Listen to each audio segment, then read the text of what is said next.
every time I make a cake with these bubbles on it, people ask me, how did you do that? And in this video, I'm going to show you how.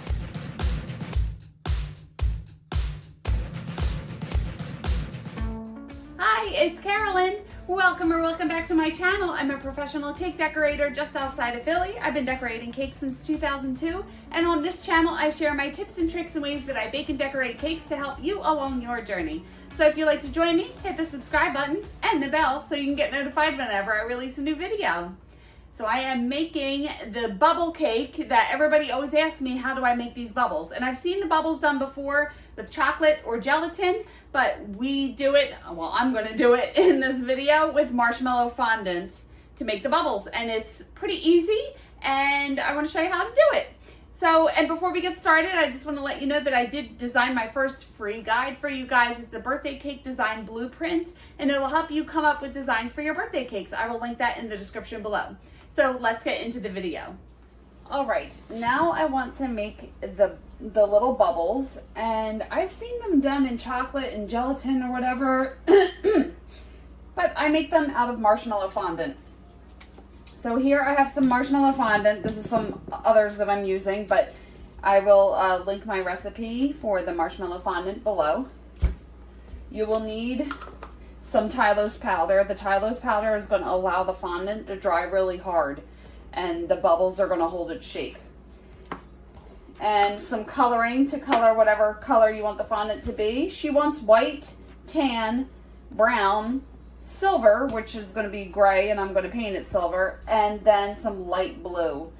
And I really love this light blue. This is Cornflower Blue by Wilton. It's like a gray blue. It's like a more modern blue than just a light royal blue.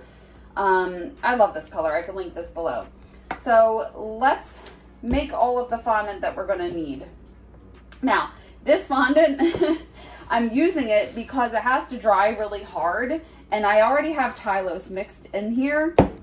And look, it's going to hold its shape. I just need to get it into the bubble shape. So what I'm going to do is pop these in the microwave to soften them, and then roll them into little balls. So if you already have fondant, the color that you want to use that has Tylose mixed in, use that. So I'm going to pop this in the microwave for about 20 to 30 seconds to soften it. All right, that took about 30 seconds. Now to get this shade of brown, ow, that was a little hot, be careful. To get this shade of brown, I used, Alan Tetriel doesn't have his shop anymore, but I also use this Americolor gel colors as well. So any brown will do. And in order to get it to be a darker brown, I added a little bit of black to it. It just helps you achieve a darker brown. So using some Crisco, and I'm going to keep a cookie sheet over here to put all of the fondant balls on here. So Crisco in my hands, kneading it together. My hands are clean. I just washed them. I know I always say that, but my hands are always clean. All right, now I'll start by making the little balls. Now this is going on a 5-inch, 7-inch tier, and I want to do a different variation in the balls. In the bubbles. I'll say bubbles. It sounds better than balls. Sprinkling some cornstarch down so it doesn't stick. And I want different variations. Now, obviously, I don't want to have bubbles that are this big. I mean, I guess you can, but it's just going to look weird if they're this big. So, I'm going to rip this in half and see. Now, if you just rip it in half and roll it like that, you're going to have these weird creases in there, okay? So what you got to do is I'm squeezing it, fold it in on each other, do that a couple times, right? So you can get a smooth surface, and then try to roll it all in on itself, okay? This will help you get a much smoother bubble. And then I'm just rolling it in my hands to get it as round as I can. And then the part that has the ugly on it, that's going to be the part that faces the cake. So that's where I'm going to rest it down onto the cookie sheet. Now this has a lot of Tylose in it, and you saw how hard it was before I warmed it up. This is going to hold its shape. You need a lot of Tylose powder in here for it to hold its shape. If you don't have enough and you make these little bubbles, you go like this and you put it down, it's gonna start to droop, okay? So, I mean, it is a little wasteful of the Tylose powder to use, it's crazy. You have to find a happy medium. I'll show you in the blue that I'll do next how much that I use so you can see. Here's another smaller one, and there's some lines down here, so I'm going to put that face down on the cookie sheet. And just make sure that you do a bunch of different variations in every color. Another way to get the wrinkles out, I'm pressing really hard as I'm rolling, and it kind of gets it really smooth, and then roll into a ball and try to just modify it or work with it to make it look more symmetrical, if you will. So I'm going to do a few big, few medium, few small. And it's always better to do a lot. Like, you'd rather have too many than have to go back. I mean, I guess it's not that big of a deal in something like this to have to go back and make some more. But I always like to make more than I need.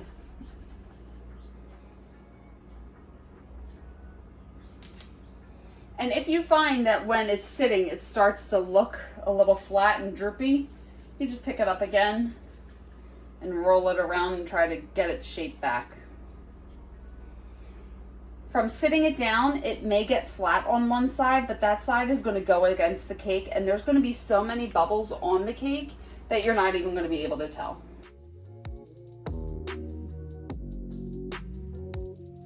All right, now I'll show you how to do this without any Tylose. I'll show you how much Tylose I add. So this is just regular marshmallow fondant that I wrapped up after I made it. It's been sitting covered in a Tupperware container for about 2 days. So I'm going to break off a piece, a chunk, if you will. That should be enough. Put this back in the Tupperware container, and I'm going to microwave this for about 20 to 30 seconds. All right, that was about 28 seconds. So it's nice and soft and pliable, easy to work with. I'm going to keep some Crisco here on the counter. All right, I have my cornstarch, Tylose, and this blue that I want to use. And I'm just going to knead this fondant together. Be real careful when you microwave marshmallow fondant because it can get really hot when it comes out. And yesterday I was kneading it and I had a piece stick to me and it was burning hot and I couldn't get it off. So you just got to be careful with it. All right, now look, I didn't add any Tylose powder to this. It's super soft, super stretchy. And if I just roll a ball and kind of, it's like, it doesn't even look good. It's not even smooth. It's not really holding its shape. And if I put it down, look, it starts to fall down and it doesn't even stay in the shape of a ball. All right, this is why we add Tylose powder. Because I want this to dry really hard, I'm going to add more than usual. Usually, I just like to sprinkle some on, like a quarter to a half teaspoon, not much, right? So I would sprinkle this much on if I was going to roll it out to cut cut letters, cut characters, anything like that. That's about how much I would add. But we're gonna amp it up. So I'm gonna do, I wish I had better measurements. I eyeball everything.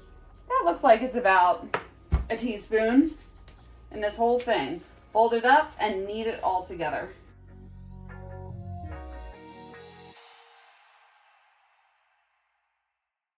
Already, it's starting to hold its shape. Look, it's not as stretchy as it was. It's not falling apart like it was. I love this stuff. All right, now I want to add some blue. It's always better just to add a little bit and then go back and add more if you need more.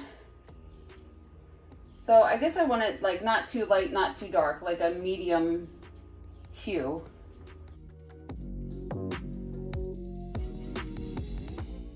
So a little tip, I'm going to be using this ribbon around the board and I wanted to kind of match that. So I'm just going to add just a little bit more.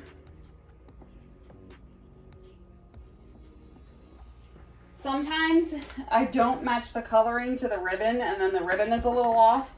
It's not a big deal, but it drives me a little crazy.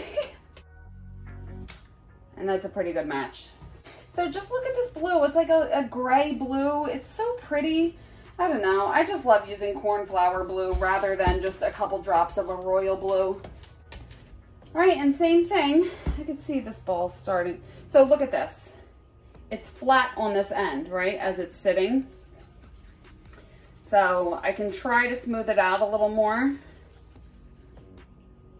Sometimes I just go back and do that. However, like I said before, the flat part is going to go against the side of the cake, so you're not really going to be able to see that these are flat at all. So naturally, you know, when you set these down, they are going to look like they're flat on one side. It's just what happens. Okay, now look at this. It's holding its shape. It's not falling apart, and I can make these bubbles.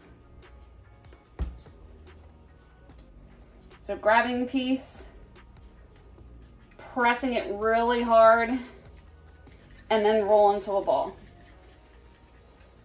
Now, when I roll into a ball, sometimes it looks distorted, right? That doesn't look like a ball.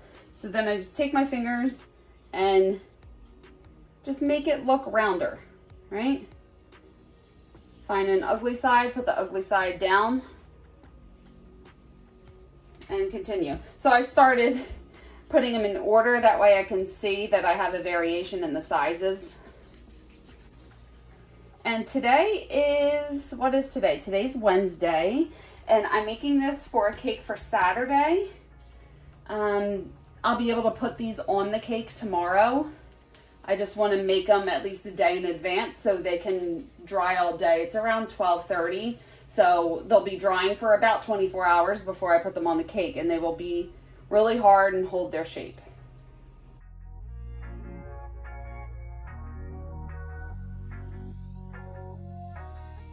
All right, now she wants some silver on there.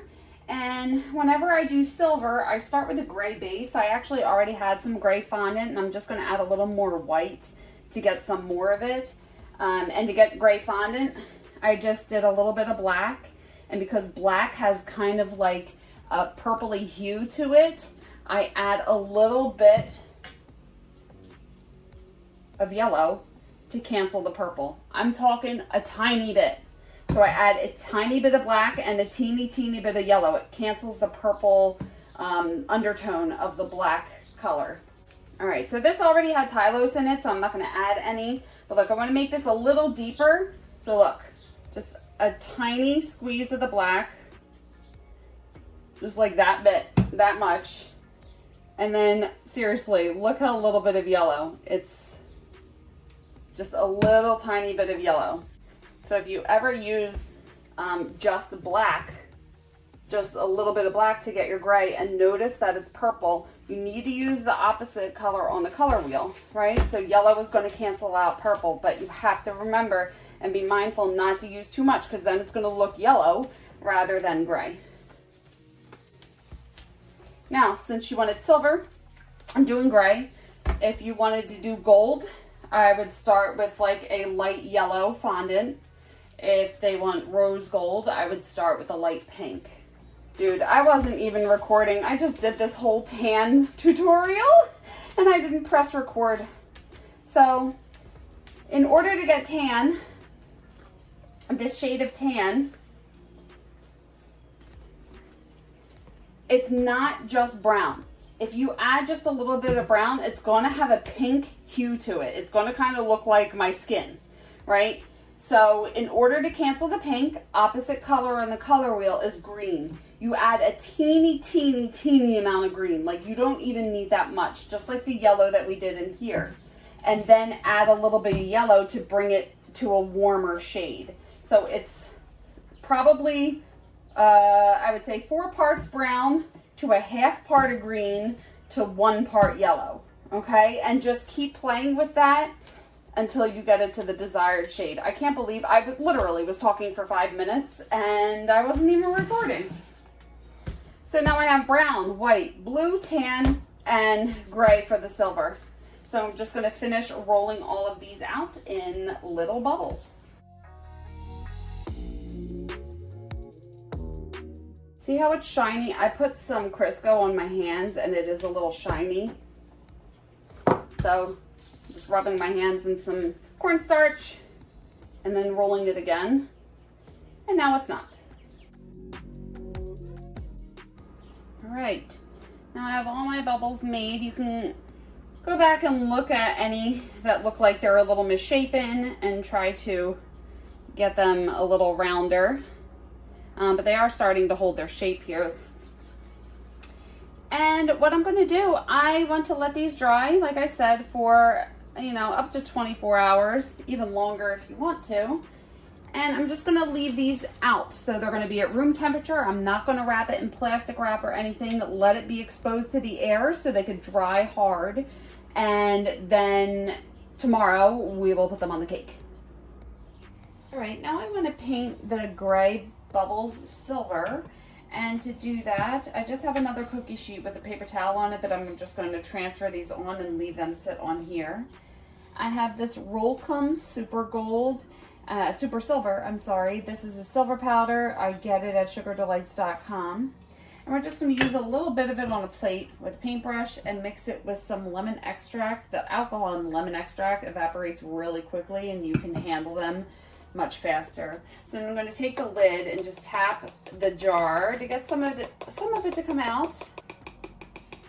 You don't need too much. That is actually a little too much. Scoop some of that back in. And then add a little bit of extract and make a paste. And I always reference Friends, make a pair of paste pants. It's one of my favorite episodes. When Ross gets stuck in his leather pants. But anyway. All right, add a little more. So you don't want it too thin and you don't want it too thick. You have to find your happy medium. I have a gloved hand and I'm just going to take my paintbrush and just paint these silver. Now, I have gotten a couple recommendations on different ways to get these silver rather than just paint them. I just haven't done that yet. I appreciate all the recommendations. But I'm just doing it this way for now. But if you have a better way to get the silver on here, feel free to do that instead.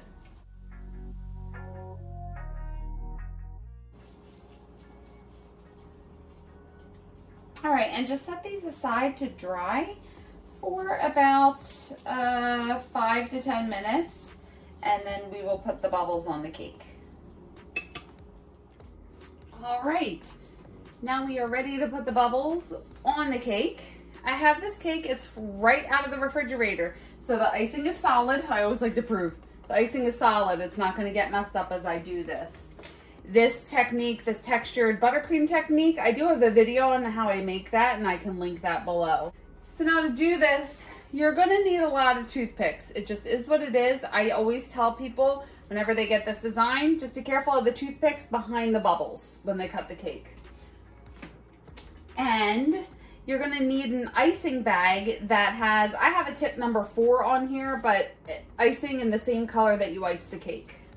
I'm just gonna keep pictures here for reference, just so I can kind of see what I did before. But starting at the bottom, and then we're gonna curve around and work our way up and put a little bit at the top, okay? And I just wanna start, I'm gonna take some big ones. I'll start with the big blue. Now you could see, there's a flat part, right? The flat part is either what's going to go down or against the cake, so everything still looks round. So anything on the cake board, I'm just going to adhere with a little bit of icing. I'm going to turn it around and see which part looks the best, and that's going to be the front. So put a little icing down, and I can even do icing where it's going to touch the cake, and press it down. And then maybe, so you have to pay attention, as you could see in here, there's different sizes and different variations. So I don't want to put a really big one next to a big one, right? I maybe put a medium or a small one in between and then have another big one. So you just have to play around with the sizes and the positions. So it kind of is haphazard, but it's planned haphazardness, if that makes any sense, right? That's why I like to keep my old pictures, just so I can remember what I did before. All right, so starting at the bottom, buttercream to keep it adhered. And maybe I'll use a really tiny one right here. Push that against the cake. You know, and that's why you want to use icing that's the same color of the cake, because you're really not going to be able to see it. And I'm really OCD with this, but I try not to get colors to touch, right? So I always try, there's 1, 2, 3, 4, there's 5 different colors here. So I don't want to have a blue ball right here since there's already a blue ball. Blue ball, why do I have to say that? A blue bubble. So I'm going to put a white one here, you know, so white's not going to touch any other white color. So again, some buttercream, and I'm sticking it to the side of the cake now. I'm sticking the flat part that was on the bottom against the side of the cake so it looks like it's a bubble. Filling in the little spaces with the tiny bubbles.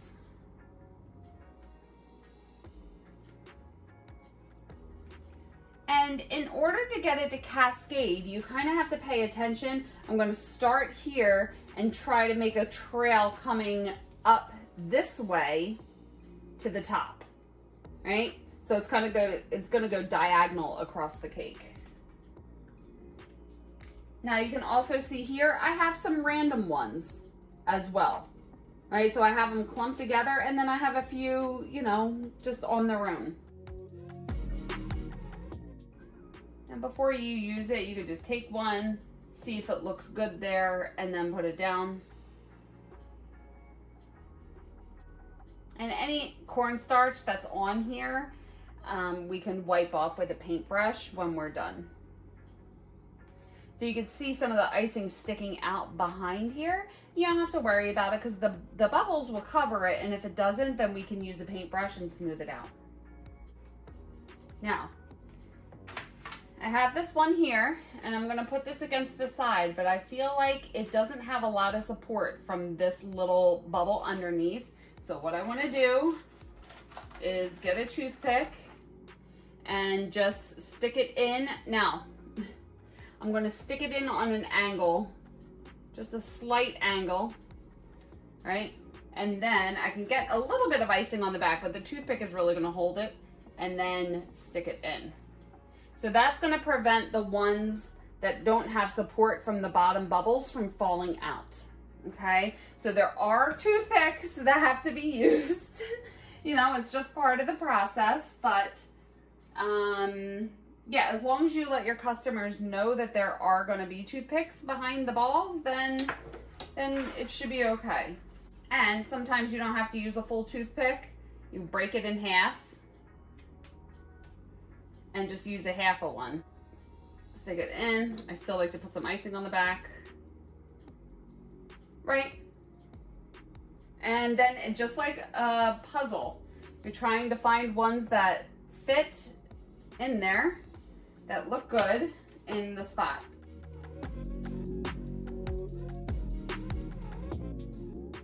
All right, so now when I get up to the top here, I want to fill in with ones that are going to fit. Like, I don't want to put a giant one here just because that won't really fit in this space. So finding ones that will sit on this tier here, right? I know I don't have to talk my way through this whole thing, but I just want you to know that there is a process. You just have to mess around and find the ones, you know, the correct size, the correct color, where everything is going to fit. All right, so this one is really big and I want to put it here. I'm going to anchor it with 2 toothpicks. Going in on a slight angle. I like to put them down on an angle so it angles down into the cake and not just straight in, because if I put it straight in, I feel like it could still fall off. Basically just giving it as much chance to stick to the cake as you can. All right, so now as I'm doing this, I feel like I want it to come out here a little more. So you see it's kind of going straight up and I want it to curve. So when you take a look at it, you just want to, like, I'm gonna want to fill this area in a little more and out over here, right? So sometimes I just like to step back and take a look and then see where I want to fill in the empty spaces.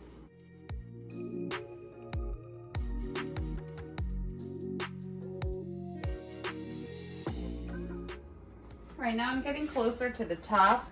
You can see in these, I just kind of have a few smaller ones on the top. I think I still want to do that. So I'm going to put a silver one here. I'll do a blue for the accent. And look, I can put one on top of the brown. Right, like that looks cute. I want to fill in some spaces, so it looks like here needs some. I want to do some up here, and then have some random ones, like random small ones around. So the ones at the top definitely need a toothpick.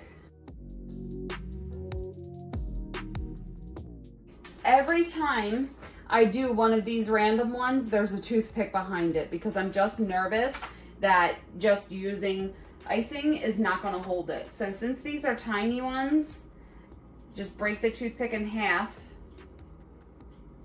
and do it that way. Still adding a little icing for a little extra security. And also, I like to do random ones on the cake board, as you can see. I just feel like it looks nice. I don't know. So little ones here and there just to kind of give it a not such a straight line uniform look. And sometimes you can even with the cake board take, I have this half a toothpick, stick it down where I want it to go and then hammer it down into it. And then stick this on top. And that ain't going nowhere. Because with icing, if someone knocked it, it would fall off. So a couple different options of how to get them to stick.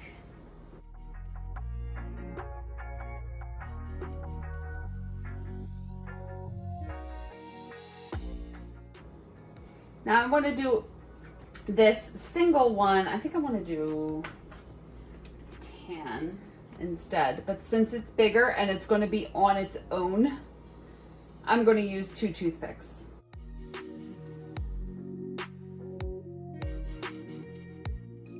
That ain't going nowhere, especially if I put it back in the refrigerator. The icing behind it will solidify and it'll be really stuck to the cake. Now take a step back and look. I want to put another one here. It looks a little bare. Looks a little bare, pun intended. Oh my God. This is when I know I'm in the kitchen too long, is when I make cake jokes and I laugh at them. I think I'm hysterical. Now, another thing that, why did I say it like that? Now, another thing you could do is put little bubbles on top of bubbles, like I did here. So I'm going to fill in some spaces here. So I want to put this white one right here, get a little icing behind, and stick it down, right? I have another one, I could put it right here. So again, the name of the game is just finding where you have some space. Now, you could see that icing here, and to get that off, I just have a dry paintbrush and I'm just going to wipe underneath. And again, I'm going to stick this one on top of this one. I'm going to use that's going to be too big.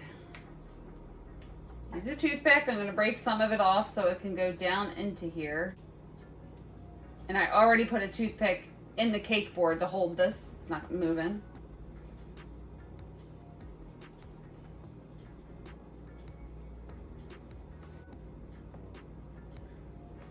Here's another trick.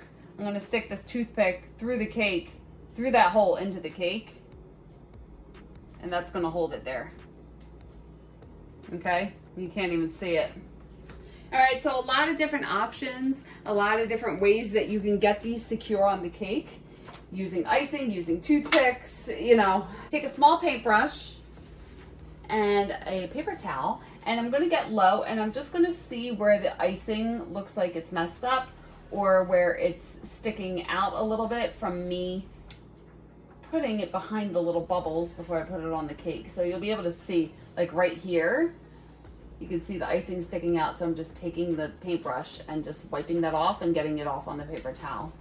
All right, and now for the final part, I'm just gonna take a dry paintbrush and just wipe the paintbrush over everything and get rid of the cornstarch marks that were left on from being on the tray.